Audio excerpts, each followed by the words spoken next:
Who would win, Namor or Wonder Woman? Wonder Woman has always been considered one of the pinnacles of power in the Justice League, an icon even the most exceptional warriors respect. When she steps onto the battlefield, she carries the aura of a goddess, showcasing a resilience that few in the DCU can match. Very few opponents can make her falter, because Diana's body and soul are forged from the pure magic of Greek mythology, a power that isn't scientific or technological, but originates from gods and titans, beings of entirely magical essence. This origin grants Wonder Woman a unique type of power. She can not only withstand attacks comparable in intensity to Superman's, but has also directly confronted him in incredibly tense moments. Among the countless DCU superheroes, only a very small, perhaps hand-picked group can stand firm against an unrestrained Superman. Diana is among them, not because she matches his raw power stat for stat, but because she perfectly combines divine physicality, indomitable will, and masterful combat skills.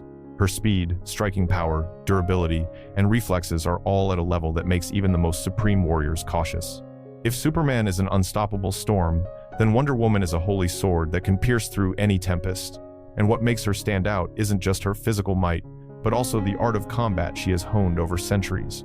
In close-quarters combat, Diana often controls the flow of battle. The divine energy flowing through her veins helps her achieve a nearly limitless level of power. Diana's capacity to lift, withstand, and exert force can reach millions, even billions of tons, especially when she unleashes the full blessings of the gods. Therefore, the only thing that can truly harm her usually involves magical elements. Aside from characters who rely on human skill, like Batman or Nightwing, they accept that their heroes must face defeat, because that very vulnerability adds flavor to their journey. Thor and Hulk are often cited as two prime examples of physical power in Marvel, not counting cosmic entities like Galactus or the Celestials. However, for decades, both have been associated with very specific limits. Thor was set at a 100-ton threshold, while a normal Hulk only reached about 90 tons. Only when Hulk's rage erupted could he temporarily surpass that barrier. But even this emotional factor isn't an unlimited open door. Even as Hulk's power source, it still adheres to human psychological laws. No one can continuously climb to the peak of emotion. Once the extreme limit is reached, no matter how intense the rage, it will eventually hit a saturation point. Hulk is no exception. The idea that he can infinitely increase his strength just by getting angrier is a fantasy of thoughtless writers or overly enthusiastic fans. Emotions always have limits, and once they reach their peak, they cannot continue to generate new power. Hulk's strength is often linked to emotions, especially rage. However, anger is not an energy source that can continuously grow without end. If Hulk witnesses the greatest tragedy of his life and falls into a state of ultimate fury, subsequent losses, no matter how severe, can hardly ignite that emotion further. Once the mind reaches its highest threshold of rage, no further stimulus can surpass that limit. Therefore, Hulk's power, while impressive, still adheres to an emotional ceiling that he himself cannot break. Thor is different. He has often unleashed the Odin Force, a divine power source that can enhance his combat abilities. Additionally, in legend, the Belt of Strength once helped Thor augment his physical prowess. Even so, even if we imagine these power sources amplified 100-fold, that increase still isn't enough to bring Thor close to Wonder Woman's level. The gap between them isn't just in raw numbers, but also in the very nature of the power each possesses. Hulk also doesn't escape this limitation. Even if he reaches his most intense rage, the nature of his strength is still based on an emotional curve that has an endpoint.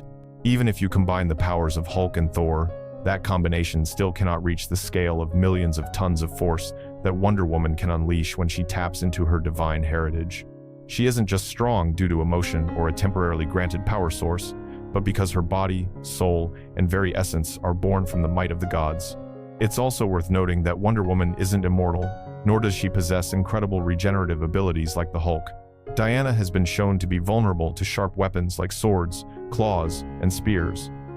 If Hulk or Thor could dodge a full-force blunt attack and pierce her with a sword or spear, they might win. However, that would be an incredibly difficult task given her martial arts prowess and the huge, times tremendous asterisk, power disparity. Looking back at the 80 Seconds comic era, especially the original Secret Wars event, issue #4 once stunned many with a scene depicting the Hulk lifting a massive weight, supposedly hundreds of billions of tons. However, the truth was far from the rumors.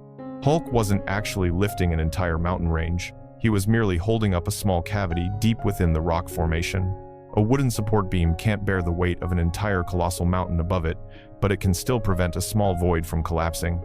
The mountain's true weight is distributed evenly across countless surrounding rock formations, and the wooden beam only takes on a very small fraction of the pressure. Hulk in Secret Wars was in a similar situation. The feat he performed was still impressive, but it doesn't equate to him bearing a full 150 billion tons of weight. In reality, the Hulk's strength at that time was still only around the 100-ton mark, or even lower, because the version appearing then was Banner Hulk, a form much weaker compared to later, extremely enraged versions like Child Hulk. Hulk can suddenly and continuously increase his strength through his rage, with no known limits, so he has the potential to surprise both Superman and Wonder Woman with his physical power. There's no specific numerical value for Wonder Woman's strength, as both DC and Marvel have significant differences in how they portray their characters' power levels. Wonder Woman is often depicted as slightly weaker than Superman, but she can still hold her own against him for a while. When Superman and Thor fought, Thor wasn't as strong, and it was a tough match, but Superman won. In a crossover scene, Wonder Woman reportedly defeated Wonder Man in an arm wrestling match. Simon Williams, who is Wonder Man, is typically described as being on par with Thor, or perhaps a little weaker. Namor the Submariner entered the world with an origin story that few can match. He carries the blood of an Atlantean princess and an American sea captain, creating a unique blend of the deep ocean and the vast land. His birth in Atlantis not only shaped his environment, but also launched a life perpetually connected to two opposing worlds. Namor can swim in the deep sea like a creature born of water, yet he can also walk on land and breathe air just like any other human. From childhood, he displayed signs of an individual transcending typical limitations. Extraordinary strength, superior speed, and natural flight abilities made Namor stand out even within his legendary kingdom. Atlantis not only nurtured his body but also instilled in him a profound sense of duty, a mission to protect the place he called home. But such great power also came with a heavy burden. Namor grew up constantly torn between his two origins. One part of his heart belonged to the sea, where he was revered as the rightful heir of Atlantis.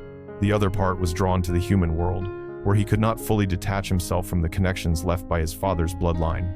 Throughout his history, Namor has always been involved in conflicts aimed at protecting Atlantis from destruction originating from the surface world. This very responsibility has often put him at odds with renowned superhero teams like the Avengers and the Fantastic Four. Although he has a reputation as a provocateur, Namor actually represents the voice of the ocean, a warning about the price humanity must pay for disregarding underwater life, where the sea's fury stems not only from nature but also from the loyalty of its protector. Namor is not just a king in name only. He is consistently portrayed as a proud leader, ready to choose the most difficult path to ensure the safety of his Atlantean subjects.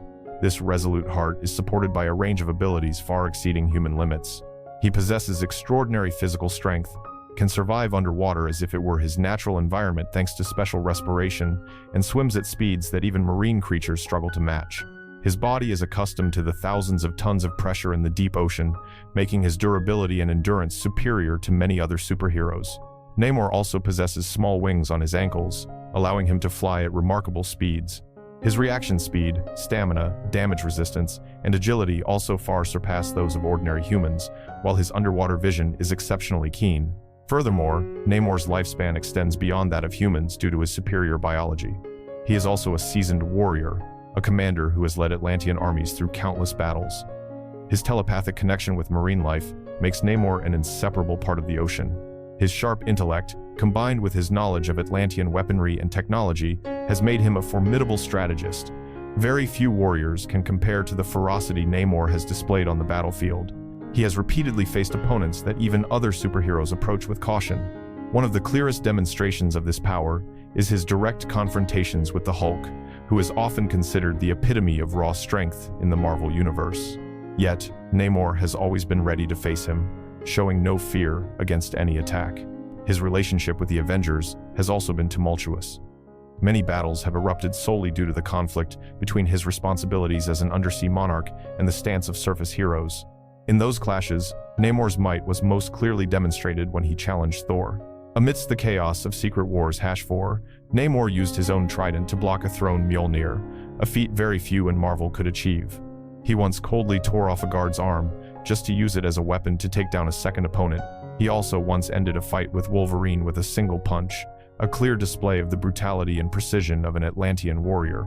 He has lifted an entire submarine out of the water, defeated Red Hulk in a head-to-head battle, and even ripped apart a celestial body as if it were just a trivial obstacle. When Utopia Island was in danger, Namor used his own strength to hold up the island's massive pillar, preventing it from collapsing in a life-or-death moment. He has faced off against most of the Avengers, Thor, Iron Man, Captain America, the Hulk, and Marvel's Hercules, and held his own.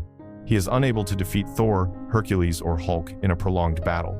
Captain America would give him a tough fight because Cap is one of Marvel's best hand-to-hand combatants and has taken down foes much stronger and faster than him.